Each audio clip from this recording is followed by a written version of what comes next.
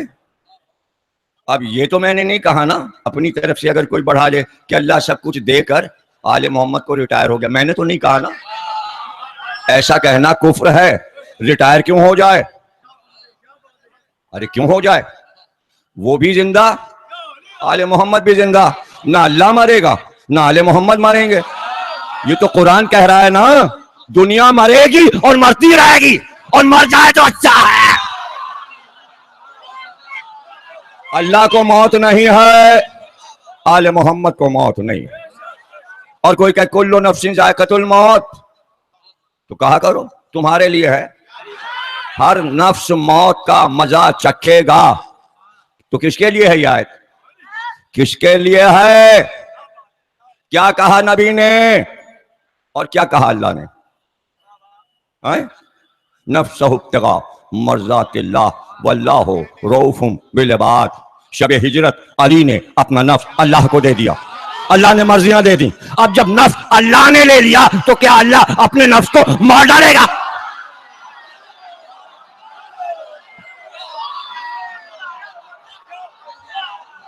دیکھیں نفس لے گیا اللہ، اب نفس علی کے پاس نہیں ہے۔ آپ کہیں گے 21 کو تو علی کا جنازہ اٹھا، 19 کو ضربت لگی، تو پھر نفس موت کا مزہ چکھا؟ نہیں، نفس تو گیا، مزہ چکھنے کا مسئلہ ہی نہیں ہے۔ تو پھر علی کی موت کیا ہے؟ مرضیاں دے دی، یہ علی کی مرضی ہے، موت نہیں ہے۔ یہ اللہ کی مرضی ہے، یہی علی کی مرضی ہے، نفس اللہ کے پاس۔ اور آیہ مباہلہ میں کیا کہا؟ ابنانا و ابناکم نسانا و نساکم انفسنا و انفسکم۔ نبی اپنے نفس کو لائیے، تو اب نبی کا نفس بن کے کون آیا؟ کہا علی۔ علی نے اپنا نفس اللہ کو دیا، علی محمد کا نفس خود مجسم بن گئے۔ اب محمد کو موت آ نہیں سکتی، اس لیے کہ محمد کا نفس مرے، محمد کا نفس مرے مزہ چکھے تو موت آئے۔ اس لیے کہ جیسے ہی علی گئے اب حسن نفس سے محمد ہو گئے، حسن گئے حسین نفس سے محمد ہو گئے، حسین دنیا سے پردہ فرما گئے، زین العابدین نفس ہو گئے، زین العابدین گئے محمد باقر نفس محمد ہو گئے، محمد باقر گئے جعفر صادق نفس محمد ہو گئے، اور جیسے ہی جعفر صادق گئے موسی کاظم نفس محمد ہو گئے، موسی کاظم نے پردہ فرمایا، علی رضا نفس محمد ہو گئے، علی رضا نے پردہ فرمایا، محمد تقی نفس محمد ہو گئے، محمد تقی نے پردہ فرمایا، علی نقی نفس محمد ہو گئے، علی نقی نے پردہ فرمایا، حسن عسکری نفس محمد ہو گئے، حسن عسکری نے پردہ فرمایا، امام مہدی نفس محمد۔ اب مہدی مرے تو محمد مرے۔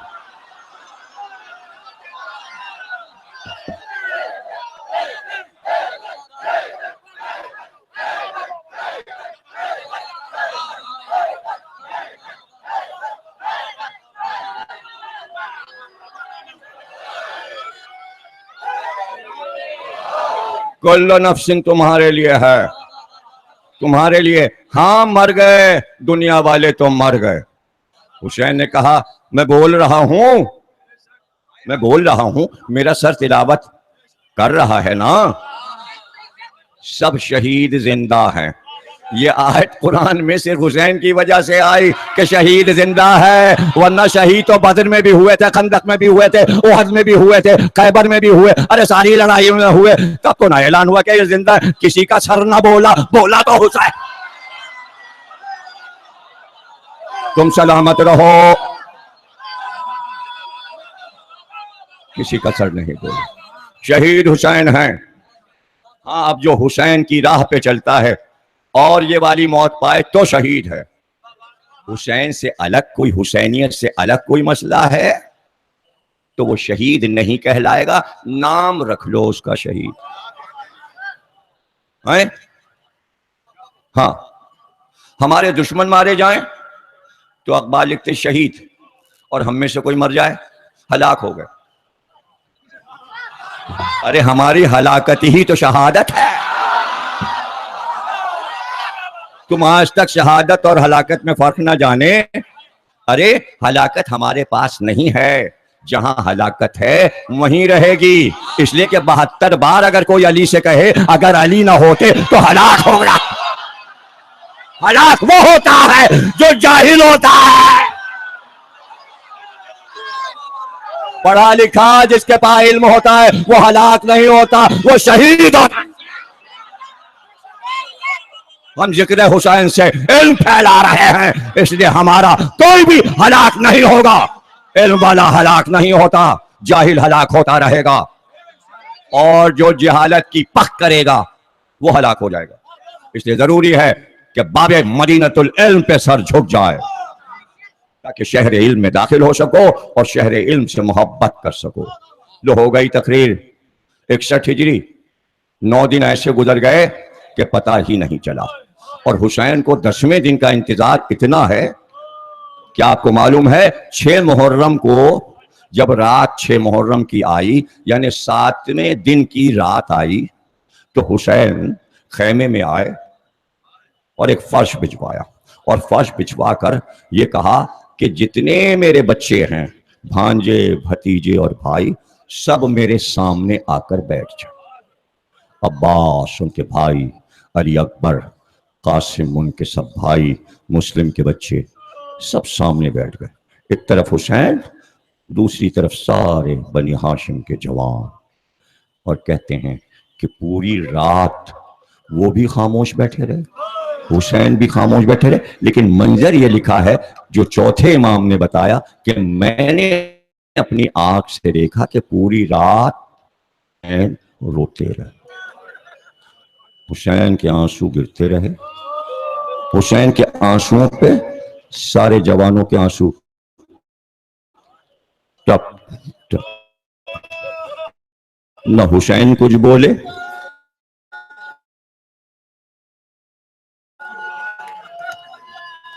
نہ بنی ہاشم کچھ بولے۔ پوچھا گیا چوتھے امام سے ایسا کیونکہ لڑائی شروع ہو جائے گی تو چہرہ دل بھر کے دیکھ نہ پائیں گے۔ ایک رات حسین نے رکھی کہ بس دل بھر کے ان کے چہروں کو دیکھ لیں، اس لیے کہ حسین کا چہرہ وہ دیکھ رہے تھے، وہ ان کی عبادت تھی، حسین ان کے چہرے دیکھ رہے تھے، یہ حسین کی عبادت تھی۔ ایک رات صرف جمال بنی ہاشم دیکھنے کی رکھی، اور ایک رات اس لیے رکھی کہ عبادت الہی ہو جائے۔ وہ شب عاشور ہے، تسبیح و تقدیس، اللہ کے سجدے اور رکوع، اللہ ہری رات، عبادت کی رات۔ ایک حصہ عبادت کے لیے اور ایک حصہ رکھا اصحاب نے کہ کل جنگ کا دن ہے، کل طے ہو گیا ہے کہ جنگ ہوگی، تو آؤ اپنے اسلحوں کو دیکھ لیں، اس کے زنگ کو دور کریں، تلواروں کو پتھر پہ گھس کر شیقل کر لیں، دھاروں کو صحیح کر لیں، نیزوں کی نوکوں کو پتھر پہ رگڑ کے تیزی لے آئیں، اپنے تیروں کو صاف کر لیں، پتھر رکھ رکھ کے حبیبو، زہیرو، آبسو، شبیبو، جون اپنے ہتھیاروں پر شیقل کرنے لگے، دھار رکھنے لگے، رگڑنے لگے۔ ایسے میں زینب نے اپنے خیمے میں فضہ سے کہا جا ذرا میرے بھائی کو تو بلا لا۔ بڑی رازداری سے یہ بات ہوئی تھی، اور ایک بار فضہ گئی اور جا کر کہا آقا شہزادی نے بلایا ہے۔ ہلال بن نافع مقرر تھے کہ وہ صرف ایک کام کریں کہ تلوار لے کر خیمے کے گرد طواف کرتے رہیں، دائیں سے دشمن نہ آ جائے، بائیں سے دشمن نہ آ جائے، پیچھے سے دشمن نہ آ جائے۔ ایک بار ہلال طواف کرتے ہوئے اب پشت خیمہ پر وہاں پر آ گئے جہاں حضرت زینب کے خیمے کی قنات پیچھے تھی، بس وہاں سے گزر رہے تھے کہ ایک بار کان میں آواز آئی کہ شہزادی یہ کہتی ہیں اے بھیا ہم نے آپ کو اس لیے بلایا ہے کہ ہم نے نانا کے اصحاب کو دیکھا، جب نانا کا جنازہ پڑا تھا تو ان کے سارے ساتھی نانا کا جنازہ چھوڑ کر بھاگ گئے تھے، اور کوئی نانا کا دفن کرنے والا نہیں تھا، جنازہ اٹھانے والا نہیں تھا۔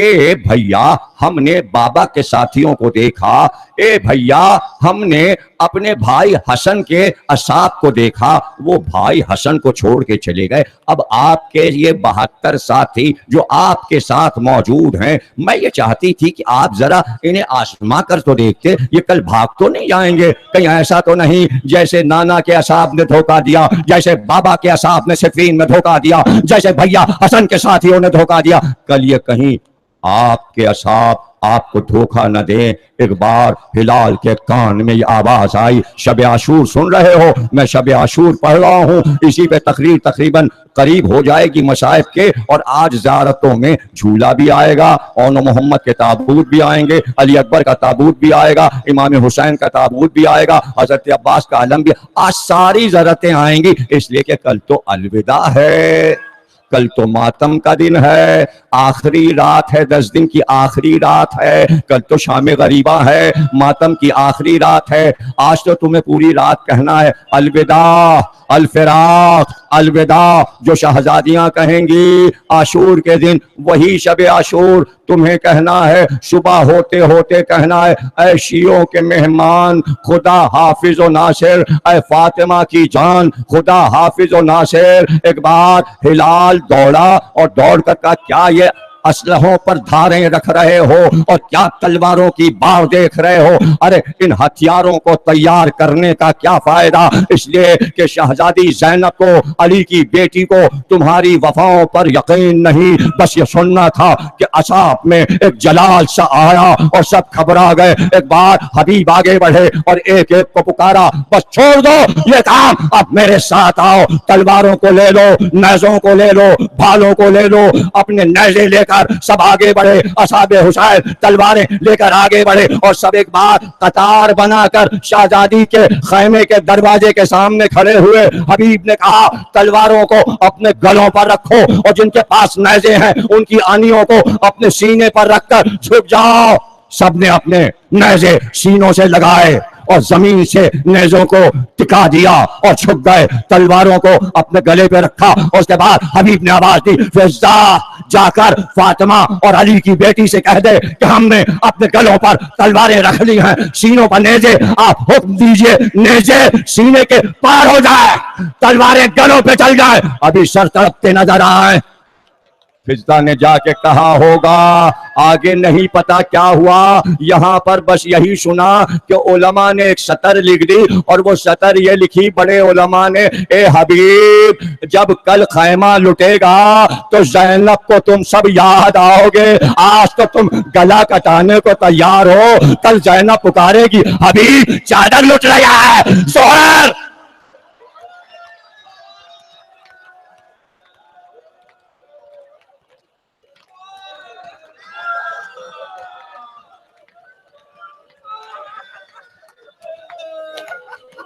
عاشور کی شب، پوری روایت عاشور کی شب کی میرے چوتھے آقا علی ابن الحسین نے سنائی۔ فرماتے ہیں کہ میں اپنے خیمے میں بیمار پڑا تھا، میرے کانوں میں آواز آئی کہ تقریریں ہو رہی ہیں، حسین کے خیمے میں سب اصحاب جمع ہیں۔ فرماتے ہیں میں اپنے بستر سے اٹھا، گھٹنوں کے بل چلتا ہوا میں اس در پہ پہنچا خیمے کے، کہ جہاں میرے خیمے کا در بابا کے خیمے میں کھلتا تھا، پردہ پڑا تھا، میں ذرا سا پردہ ہٹا کر خیمے کا منظر دیکھنے لگا، پردہ ہٹا کر میں منظر دیکھنے لگا، ایک ایک صحابی اٹھ اٹھ کر تقریر کر رہا تھا، اور امام حسین سب کو جواب دیتے جاتے تھے۔ پھر محضر پڑھ کر سنایا اور کہا کل سب مارے جائیں گے، سب کے شہادت کی خبر دی، سب مارے جائیں گے۔ پھر فرمایا میں بھی مارا جاؤں گا۔ کہتے ہیں سید سجاد کہ اصحاب نے جب اپنے شہادت کی خبر سنی، اور جب بابا نے اپنی شہادت کی خبر دی، اپنے لاش کے پامال ہونے کی خبر دی، تو ایک دم اچانک تمام اصحاب کی نظر اس طرف گئی جہاں سے میں اس منظر کو دیکھ رہا تھا، اور سب نے میری طرف، میرے چہرے کی طرف دیکھا، اور اچانک تمام اصحاب چیخنے لگے، آقا کل ہم سب مارے جائیں گے؟ کہاں؟ کہا آقا آپ بھی شہید ہوں گے؟ امام حسین نے کہا ہاں۔ کہا لیکن علی ابن الحسین جو سامنے بیٹھے نظر آ رہے ہیں ان کا کیا ہوگا؟ کیا یہ بھی مارے جائیں گے؟ آپ نے پلٹ کر میری طرف دیکھا، بابا نے میری طرف دیکھا اور پھر اصحاب کی طرف دیکھا، کہ نہیں ہم سب مارے جائیں گے لیکن یہ بچ جائیں گے۔ اصحاب چیخنے لگے کہ جو آپ کے 6 مہینے کے بچے کو نہ چھوڑیں، ذرا اطمینان دلائیے آقا، یہ اشقیاء آپ کے بیٹے کو کیسے چھوڑ دیں گے؟ اس لیے کہ ہمیں تشویش ہے، ہم یہ چاہتے ہیں ہم سب مر جائیں، نسل محمد باقی رہے۔ کا اطمینان رکھو، نسل محمد باقی رہے گی اور ان سے چلے گی، نسل امامت ان سے ہی چلے گی اور نسل امامت باقی رہے گی، لیکن یہ بچ جائیں گے۔ کہا کچھ بتا دیجئے کیسے بچ جائیں گے؟ کہ ہم نے یہ بات زینب کو بتا دی ہے کہ ان کو کیسے بچانا ہے، اور پھر جب رخصت آخر کو آئے تو پھر دہرایا اور کہا زینب اشقیاء خیمے میں گھس آئیں گے اور سب سے پہلی نظر اشقیاء کی پڑے گی میرے بیٹے زین العابدین علی ابن الحسین پر۔ شمر آگے بڑھے گا اور کہے گا اس کو بھی مار دو، اگر یہ بچ گیا تو حسین کا انتقام لے گا، اس لیے کوئی نسل حسین میں نہ رہ جائے۔ جب ہم نے بچے کو نہیں چھوڑا تو یہ کیسے بچا؟ تو اے زینب جیسے ہی سب تلواریں نکال کر زین العابدین کی طرف بڑھیں، تم سب بیویاں مل کر زین العابدین کو گھیرنا اور ایسا گریہ کرنا کہ کربلا کی زمین ہلنے لگے۔ اب سمجھے کہ یہ گریہ کیا ہوتا ہے؟ یہ حکم حسین۔ ایسا ہی ہوا، اشقیاء خیمے میں گھس آئے تھے، زین العابدین کو قتل کرنا چاہتے تھے۔ زینب نے آگے بڑھ کر زین العابدین کو اپنی پناہ میں لے لیا اور اتنا گریہ کیا کہ لگتا تھا آسمان زمین پہ گر جائے گا۔ آپ سمجھے گریہ میں راز کیا ہے؟ ارے گریہ جب امامت کو بچا سکتا ہے تو شیعت کو کیوں نہیں بچا سکتا؟ اس گریہ نے ہماری قوم کو بچایا ہے۔ کون ہے جو گریہ کے خلاف آواز اٹھاتا ہے کہ رونے سے کیا فائدہ؟ ارے رونے سے یہ فائدہ ہم کو پہنچا ہے کہ آج ہم زندہ بیٹھے آئے۔ دنیا دشمن ہے، انہی آنسوؤں نے بچایا ہے۔ آنسوؤں سے کیسے بچے ہیں؟ زہرا کے رومال نے بچایا ہے۔ زہرا آتی ہیں مجلس میں، ہمارا یقین اور اعتقاد سچا ہے کہ بی بی اپنا رومال لے کر آتی ہیں، جس کے آنسو ٹپکتے جاتے ہیں اپنے رومال میں لیتی جاتی ہیں۔ سب ساتھ ہوتے ہیں، رسول اللہ بھی مجلس میں ہوتے ہیں، 14 معصوم مجلس میں ہوتے ہیں۔ یہ ہمارا عقیدہ ہے، جسے شک ہے وہ شک میں پڑا رہے۔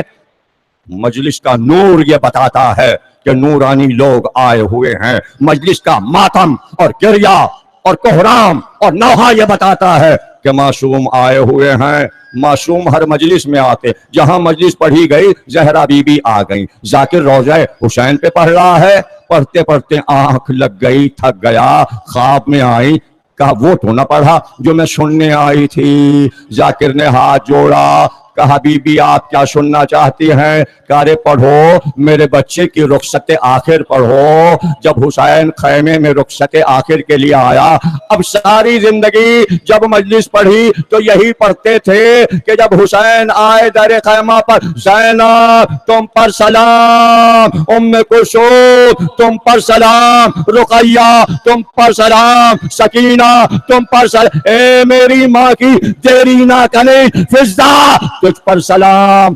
ہاتھ بڑھا کر زینب نے بازو تھاما، کہ بھیا کیا باہر سے چلے جاؤ گے، اندر نہیں آؤ گے؟ ہاتھ تھام کر زینب بھائی کو خیمے میں لائی اور کہا یہ مسند میں نے بچھا دی، اس پر بیٹھ جائیے۔ حسین مسند پہ بیٹھ گئے اور اس کے بعد بہن 7 بار بھائی کے گرد پھری اور اس کے بعد سامنے آئی اور کہا ذرا اپنی گردن اٹھائیے، چہرہ اٹھائیے۔ حسین نے چہرہ اٹھایا، زینب نے جھک کر گلے پہ 7 بار بوسے لیے۔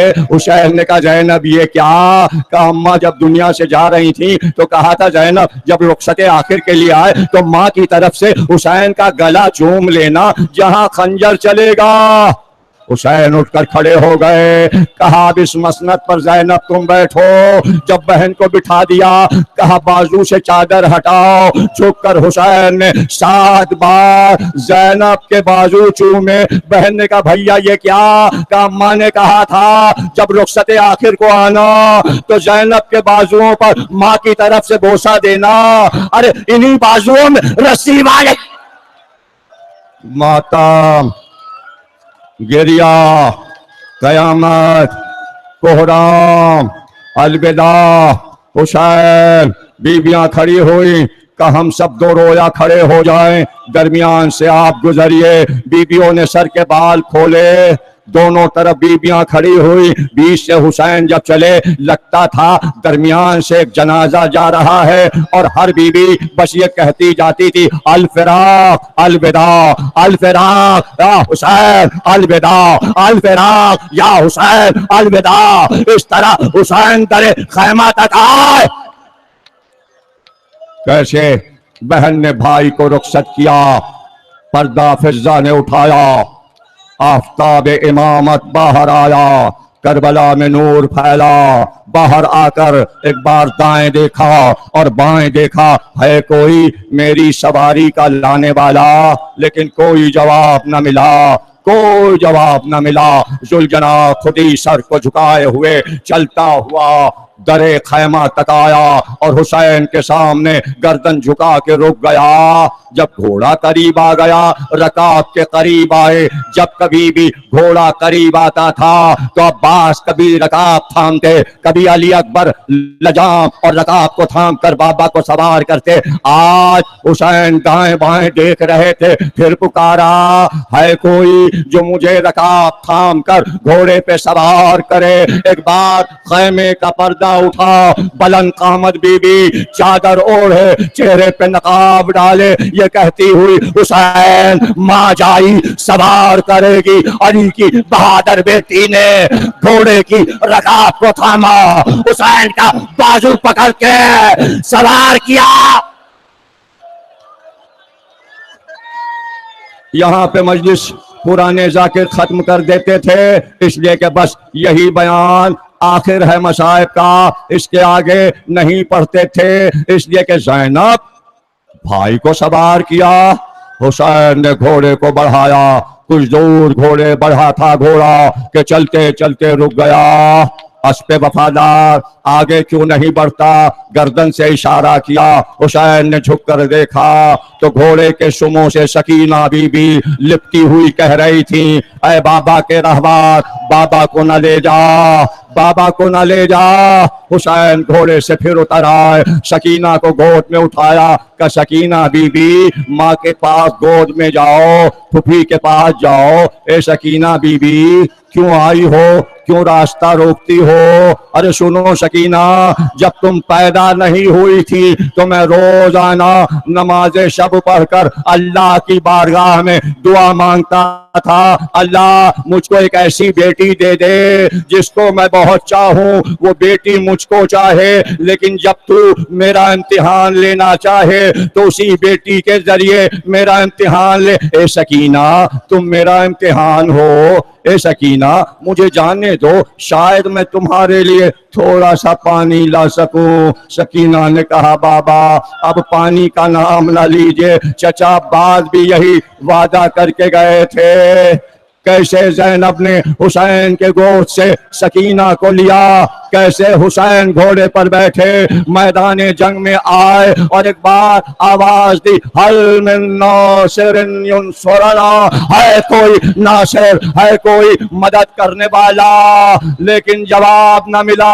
پھر آواز دی ہے کوئی میرا ناصر، جواب نہ ملا۔ تو اب کہا آئینہ آئینہ حبیب ابن مظاہر، زہیر قائد، مسلم ابن، ارے تم سب کہاں ہو، تمہیں کیا ہو گیا؟ حسین حسین پکار رہا ہے اور تم بولتے نہیں. پھر اس کے بعد کہا ارے کیا ہو گیا علی اکبر کہاں ہو, ارے عباس کہاں ہو. جیسا ہی یہ کہا جلتی ریتی پر لاشیں تڑپنے لگے اور گردنوں سے آواز آئی لبیک یا حسین لبیک. اور ایک بار فرات کی طرف نظر گئی, عباس کا لاشا اٹھا چلنے لگا لبیک لبیک. حسین نے کہا عباس سو جاؤ, آرام آرام. اٹھنا محشر کو عباس عباس آرام کرو. سناٹا ہو گیا. ایک بار پھر آواز تھی حل من ناصرن, ہے کوئی ناصر. ایک بار پہلو سے آواز آئی بیٹا اگر تو چاہتا ہے تو ماں حاضر ہے مدد کرے. ایک بار پکارا اماں آپ آ گئی.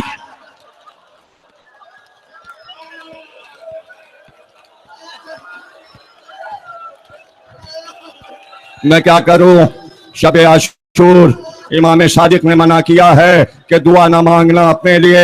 امام صادق نے منع کیا دنیا کی کوئی بات نہ کرنا, ہاتھ نہ ملانا, مصافحہ نہ کرنا, سلام نہ کرنا. شب عاشور سب منع ہے. مفاتیح الجنان میں لکھا ہے آداب شب عاشور پڑھ لو, بس صرف یہ خاک اڑاتے رہو. امام باڑوں میں جاؤ اور مومن کو جب دیکھے بس اتنا کہے ہائے حسین. ایک مومن دوسرے مومن کو تعزیت ادا کرے. ارے میں اب اس کے آگے کیا پڑھوں اور کیسے پڑھوں. بس وہ وقت کے 7 حملے کرنے کے بعد زہرا کے لال نے کربلا کی دھرتی کو ہلا کر بس جب دیکھا کہ آواز آئی بس آئے حسین, بس عصر کا ہنگام آ گیا. چلتی ذوالفقار کو روک کر نام میں رکھا. ذوالفقار رونے لگی آقا ابھی تو میری نصرت باقی ہے. کہ بس اب مہدی دی میرا بیٹا تجھ کو کھینچے گا, آج سے تو پردے میں جا رہی ہے. ذوالفقار روتے روتے چپ ہو گئی. بس ذوالفقار کا رکھنا تھا کہ ادھر سے تیر چلے, ادھر سے نیزے چلے, ادھر سے پتھر چلے, اور ایک بار حسین زخمی ہوتے چلے, ذوالجناح بڑھتا چلا. ایک بار ہرملا نے اس وقت ایک تیر کمان میں جوڑا جب حسین ماتھے کا پسینہ پوچھ رہے تھے. ابھی ہاتھ ماتھے پر تھا کہ ہرملا کا تیر آیا, ہاتھ کو چھیدتا ہوا حسین کی پیشانی کو چھید گیا. حسین ڈگمگا, تیر کو کھینچا. جب تیر کو کھینچا تو خون کا فوارہ چلا. دونوں ہاتھ گھوڑے کی گردن میں ڈالے اور کان میں کہتے جاتے تھے ارے تجھے جگہ دکھا دی ہے, نشیب میں لے چل, نشیب میں لے چل. اگر جگہ ڈھونڈنے میں پریشانی ہو تو اے ذوالجناح جہاں میری ماں کی آواز آئے ارے میرا لال حسین وہیں رک جانا.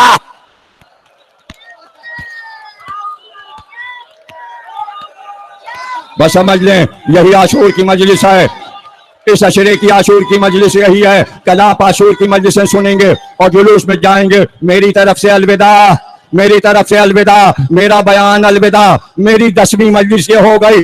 آخری جملے ایک بار ذوالجناح پہنچا نشیب میں, وہ پہچان گیا. بچپن سے اس نے زہرا بی بی کی آواز سنی تھی, وہ آواز تو پہچانتا تھا مگر وہاں پہنچ کر گھبرا گیا, اس لیے کہ اس کو پتا تھا حسین کے اتنے تیر پیوستہ ہیں, اگر میں نے زمین پہ اتارا تو سارے تیر ضرب سے جسم میں گھس جائیں گے, تو میں کیا کروں, میں کیا کروں. اس نے ایک بار دیکھا ایک جگہ ریت کا ٹیلا تھا, جہاں پہ ریت جمع تھی وہاں پر پہنچا. اس جگہ پہ پہنچنے کے بعد چاروں طرف اس نے لشکر کو غیش کے عالم میں دیکھا, گویا یہ کہہ رہا ہے کوئی آگے نہ بڑھے, میرے آقا کے قریب نہ آئے, اب میں محافظ ہوں, اب میں ناصر ہوں. اور ایک بار اس نے چاروں ہاتھ پیر ٹیکنے شروع کیے اور آہستہ آہستہ بیٹھا, کہیں ایسا نہ ہو کہ حسین گر جائیں اور تیر پیوست ہو جائیں. ایک بار ریت کے ٹیلے کے پاس بیٹھ کر آہستہ سے اپنی پشت سے اس نے حسین کو اتارا. جب حسین اس ریت پر گرے تو ہاتھ سے ذوالفقار چھوٹ کر دور گئی, نام ایک طرف گیا, امامہ ایک طرف گیا. اب اس کے بعد ذوالجناح کیا کرے, ہاتھ سے لجام بھی چھوٹ چکی ہے. حسین غش میں آ گئے. پہلے ذوالجناح بڑھا, دستائے ذوالفقار کو دانتوں سے پکڑا, کھینچ کے تلوار لایا, حسین کے ہاتھ پہ تلوار کو رکھا, پھر اپنی لجام کو دانتوں سے کھینچا, لجام کو لا کے حسین کے دوسرے ہاتھ پہ رکھا, حسین کے امامے کو کھینچ کر لایا اور اس کے بعد حسین کا طواف کرنا شروع کیا. گویا کوئی قریب نہ آئے, گویا کوئی قریب نہ ہے. اور ایسے میں اس نے دیکھا کہ لشکر ہے کہ بڑھتا چلا آتا ہے. حسین کے بعد اس نے یہ دیکھا اب میں کیا کروں. اس نے اپنے ہونٹوں سے حسین کی پشت کو چاٹنا شروع کیا اور بار بار ماتھے سے ایسے اشارہ کر کے کہتا تھا اٹھیے لشکر آ رہا ہے, اٹھیے لشکر آ رہا ہے, جگا رہا تھا. حسین ایک بار ہوش میں آئے کہ میرے ناصر یہ سارا سامان میں باندھ کر تجھ میں باندھتا ہوں. رکاب سے حسین نے تلوار کو باندھا, سارا سامان باندھ کر کہا یہ سید سجاد تک پہنچا دے, جلدی جا اور جا کے زینب کو بتا دے کہ تیرا بھائی گھوڑے سے گر گیا, تقریر ختم ہو گئی, زیارتیں آنا شروع ہو جائیں, بس اب ماتم ہوگا. اب جملہ سن لو, جلدی جا کر زینب کو بتا تیرا بھائی گھوڑے سے گر گیا. ادھر زلزلہ چلا اور ادھر زمین ہلنا شروع ہوئی. ایک بار زینب اٹھی اور کہا سید سجاد زمین ہل رہی, ہنگامے اثر آ گیا, لائیے میرا عصا لائیے. ایک بار عصا لیا کا پردہ ہٹائیے, خیمے کا پردہ ہٹائیے. خیمے کا پردہ زینب نے ہٹایا. ایک بار زین العابدین نے کہا السلام علیکہ یا عبداللہ. اے پھپھی اماں, بابا کا سر کٹ گیا, نیزے پر سربلا حسین لاچار حسینہ بے یار حسینہ